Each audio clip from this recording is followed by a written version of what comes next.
welcome to the Coverage Awards 2016. Host, Rich Hagon. Historian, Brian David Marshall. Good at Magic, Scott-Vargas. And Nate Price. Nate, what's your job title? I'm actually one of the associate community managers working with organized play. Okay. So do you have a business card saying all those words in a row? Because that'd be quite a wide business card. Yeah, it's actually front and back. Oh, okay. Double-faced yeah. Technology. Good stuff. Nate is here to bring us, in a sense, your views for what you enjoyed in the past 12 months of Premier Play Magic. We're going to go through a bunch of categories. You can play along at home with this. Boo heartily when you disagree with the coverage family's choice for this. But I don't think there's too many controversies. Well, we'll see how we go. Let's kick off with our most improved player category. Now, the first 4 players we've got here all had a couple of votes each. People on coverage mentioned, depending what GP they'd been to or what they'd seen these players do. Luis, who would you talk about there of those 4? Certainly the player I know best is Andrew Beckstrom. He's one of the teammates on Team Channel Fireball, and I've known him for some time now. He, parlayed a top 8 at Grand Prix Louisville a couple years ago into a string of Pro Tour appearances, hitting silver last year. BDM, how about you from those 4? You know what? I'm going to go with Luis Salvato. Actually, this is someone who actually had a top 8 early this year. Didn't feel personally like he deserved it. He felt like he's like, wow, I had a really crummy deck. He had the red white goggles deck. He hated it. Okay. Finished in the top 16 of Pro Tour Kaladesh. He's like, finally, I've got a really good deck, and along the way has done really well. GP's won Grand Prix Rotterdam last weekend, and is in great shape to get to the highest levels of the game this year. All right, a couple more who garnered rather more votes than our first 4. So Andrew Brown. Nate, tell us about Andrew.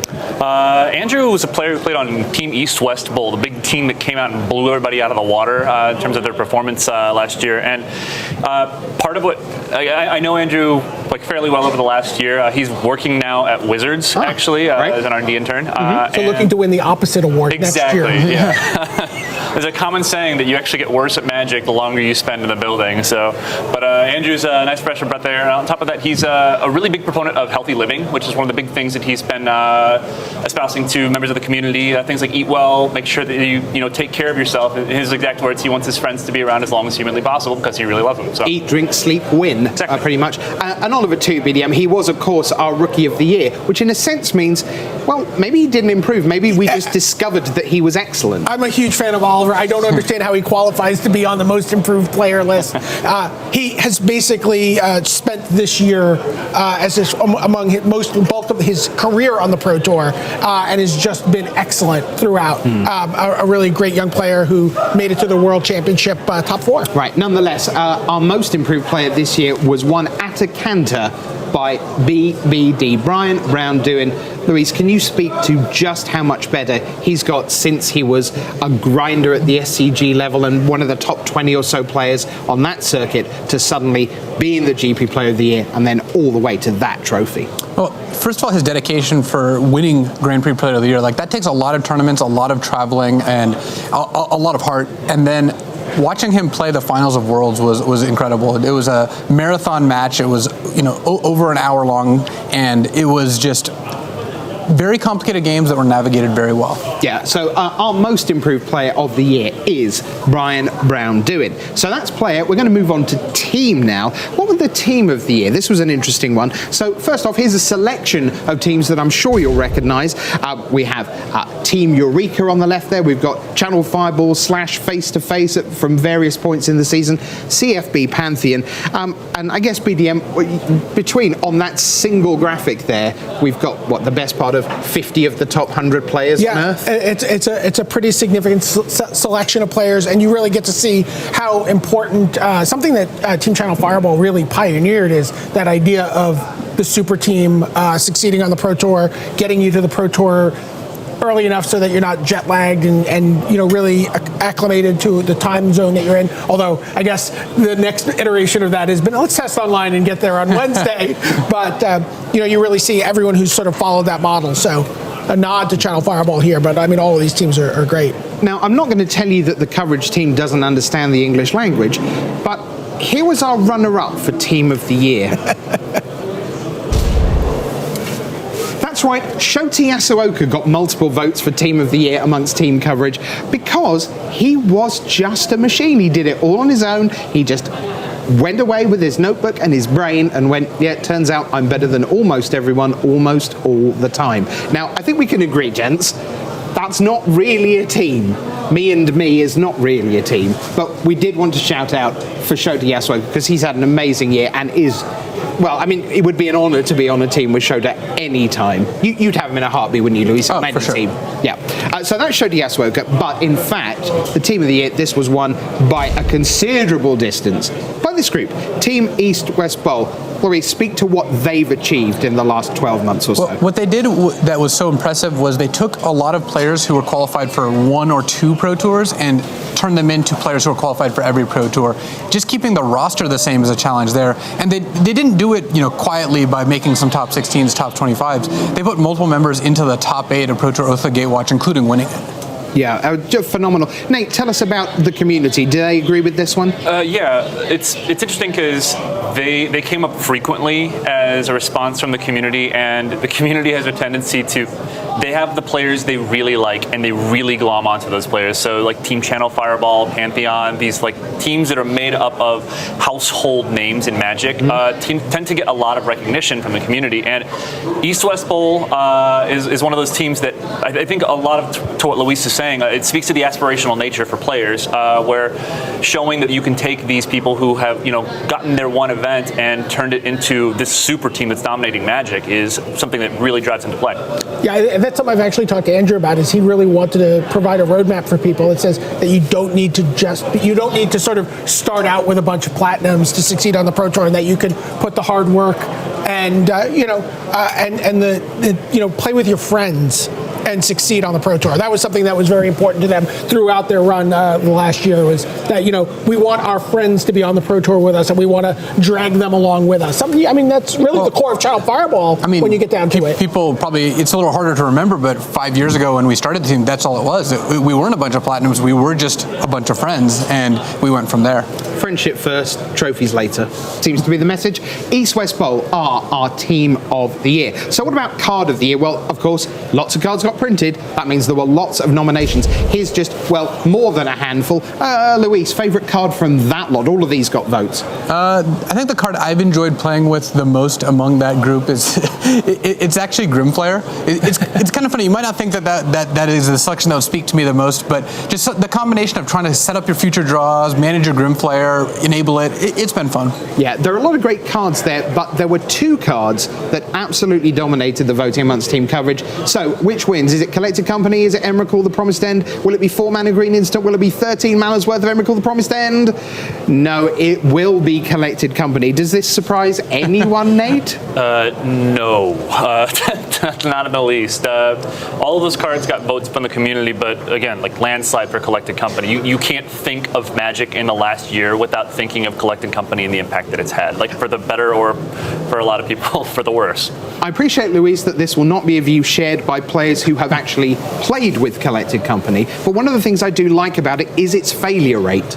I like the fact that you don't just cast it and know that it works. And that just makes it a little, for us as coverage, we get that moment of, if this goes wrong, the game looks very different.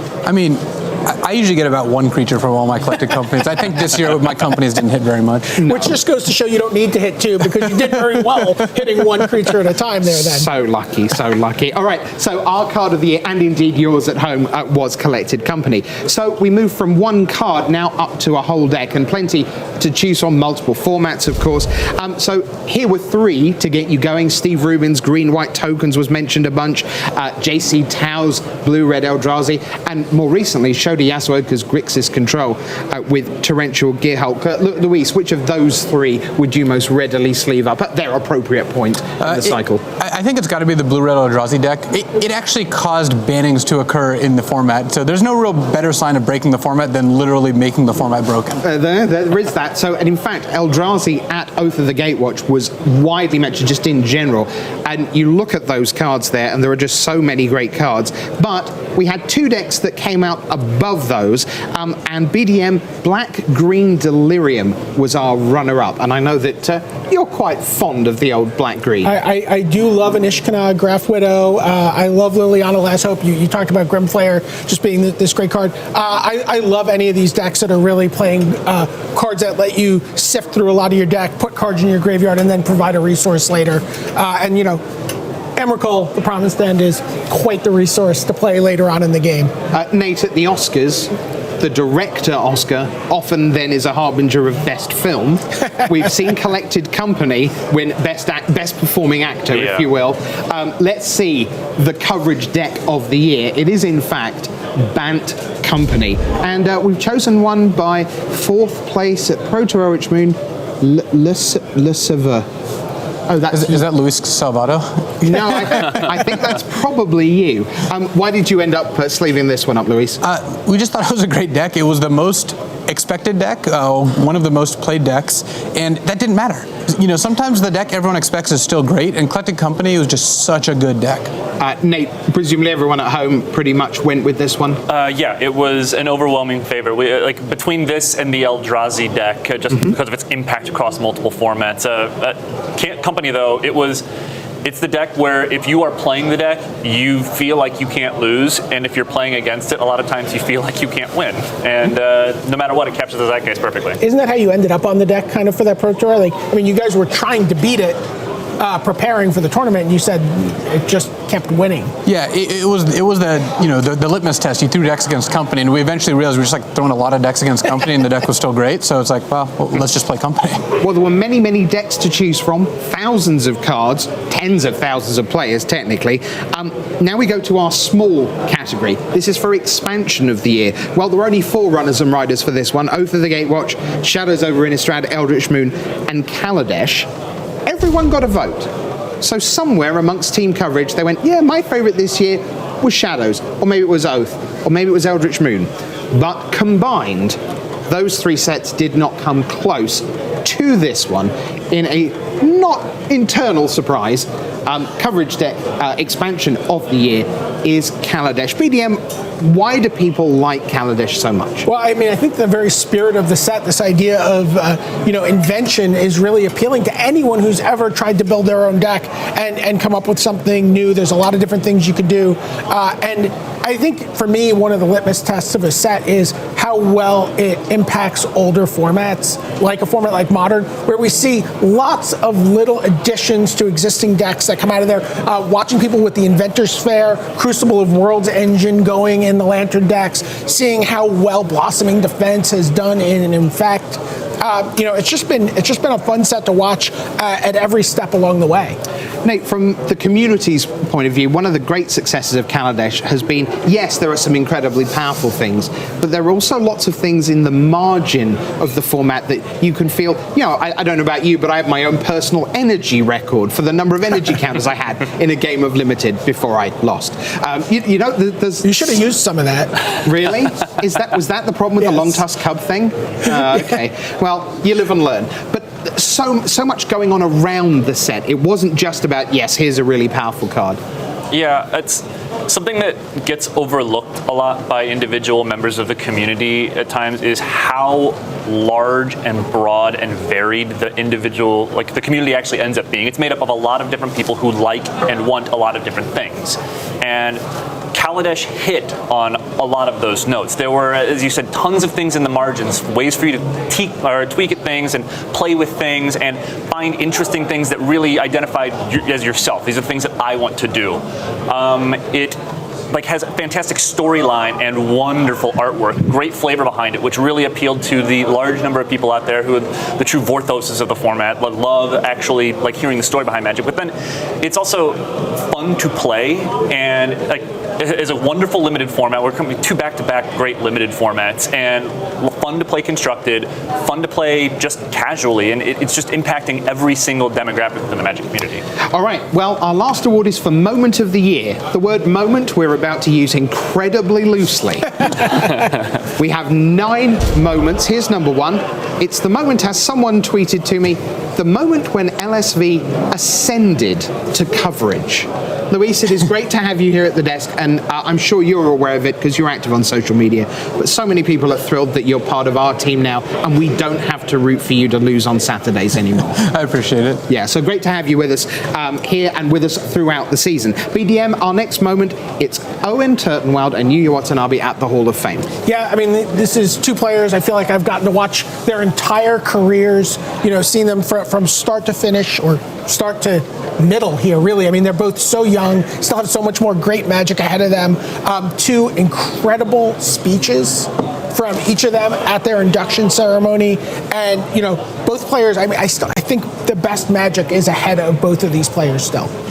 Now, our next moment, it's the top 8 of Eldritch Moon, but it's not the top 8 on Sunday. It's more about the back end of Saturday, because in the back row, you see a very handsome-looking Louis Scott-Vargas with a hand draped over the shoulder of one Owen Turtenwald. Now, that's not a big surprise to see Owen in the top 8 of a Pro Tour, but Luis, the way he got there was a real testament to just why he is a Hall of Famer, because after a ton of success and pace in the tournament, the losses started piling up. And Craig Jones was someone who reflected this. He wrote a lovely piece to us about it, and he said, I've been there as you watch the matches tick away, and suddenly, am I still good at Magic? Is my deck still good? Am I well positioned? Am I making mistakes? And Owen lost and lost and lost, and then had what was the last chance to win it in. You know him very well. Talk about the sheer bloody mindedness of being okay with those losses and still getting into that picture when it counts. Yeah, Owen went from 11-0 to 11-3, and 11-4 even, and had to end up winning his last round to squeak in on tiebreakers. It's tough when you start losing. It becomes harder to play each additional match, and at the tail end of a multiple match losing streak, Owen still had to play a really tough match to make top 8, and it was awesome to see that he did. Yeah, fantastic job by him, and congratulations, he's obviously had an amazing year.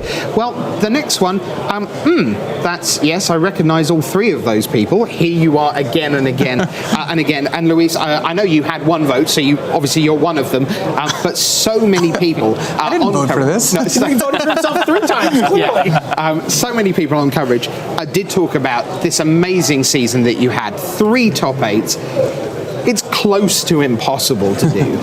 Is it something that you will put at the top of your career resume when you look back on your Magic career? It certainly is. This year has felt different than any other year that I played Magic. Were you different? It's the standard question we give when anyone's on a heater, if you like. Were you just giggling because the variance just fell your way time after time? Or was there something about you in the last 12 months? I think I actually did play better decks this year than I have, like, for example, last year or the year before. I think I was playing well, and I think I was definitely getting lucky. Now that I have it on tape, I'm actually a little worried. But yes, I got very lucky that year. Were you also, because we see so many successful Magic players who become the peak of their career coincides with success in other parts of their life, and you were, I know, over the last season contemplating a move to here. You've obviously got a new young family. Did that even just sort of focus you even more on the rarity of the opportunity to be at 11-3? Owen knows he's got 4 or 5 more years if he wants them of being at 11-3 and hoping to get into the top 8. But was it all the sweeter for you this time around? The funny thing is I actually just had less time to prepare, so I had to use it wisely. I guess I did. Okay. Your moment of 2016 was clearly the birth of your child, right? So congratulations on that. Absolutely. Now, next, we go to Seattle, and this wasn't a Magic moment as such. It was just, well, there you go. Look at that. Just, Nate, an extraordinary sight. Yeah, I'm getting flashbacks here. That's PAX was one of the largest things that we have ever done, like in every respect. Like just the grandiose scale of the effort that went into creating what we did at PAX. So many people that you don't get to see like in front of cameras or see even as voices of the company on social media like bled for this over the course of the year. And the end result was, we ended up in the perfect building, the Paramount Theater in Seattle. Even if we hadn't gone to the effort of dressing it up the way that we did, it's filigree walls, all sorts of crazy things that make it look small and, make it look like it's got the same small details that you see on Kaladesh. It looked like it was on Kaladesh before we turned it into Kaladesh. And once you did, the reaction from people, like members of the community, pro players who were there for the World Championship, like walking onto that stage is different than walking onto the stage at a Pro Tour. We've got the feature match set up nice here and there. It is on a theater, by yourself, table like just in the center there. Everything is on you, and it is incredible. And there was an opportunity for us to get the community from around the world integrated in all of this. Yeah, BDM, I never thought I would find filigree familiar, but after a week in that building, we certainly did, and it was amazing. But most important of all, for the 24 players who, let's be honest, all they really care about is a chair, a table that's even, and someone on the other side to battle with, they were blown away by their experience of Worlds, and obviously one of those players is here with us. Watching players walk into Magic tournaments for years, almost 0 times have I ever seen a player walk in and go, wow, wow. And every single player to a man in the World Championship, as they sort of stepped out into the open area of the theater and saw what the scale of and the grandeur of what they were doing was seemed blown away visually. Yeah, fantastic stuff. Now we're going to cheat with our next moment because it's technically, well, it's about 365 days ago, just about. We're going to take you to the World Magic Cup of 2015, and there you see Team Thailand. This was the team, Virapat Sirila Vorakal, the captain, going the distance. BDM, they were the Cinderella story this time last year. Absolutely, it's one of the most exciting aspects of the World Magic Cup every year is seeing these teams that we don't think of as major Magic powerhouses, whether it's Greece or the Ukraine this year, Belarus who's still going, but last year that was Thailand, and not only did they get to the top 8, they made it all the way to the finals, and of course got themselves all into the Pro Tour, which is an exciting opportunity for them. Next up, Luis, I'm going to give you about 30 seconds to talk about our next moment, which is roughly how long it took Brandon Burton to win Grand Prix Indianapolis. How did he do it?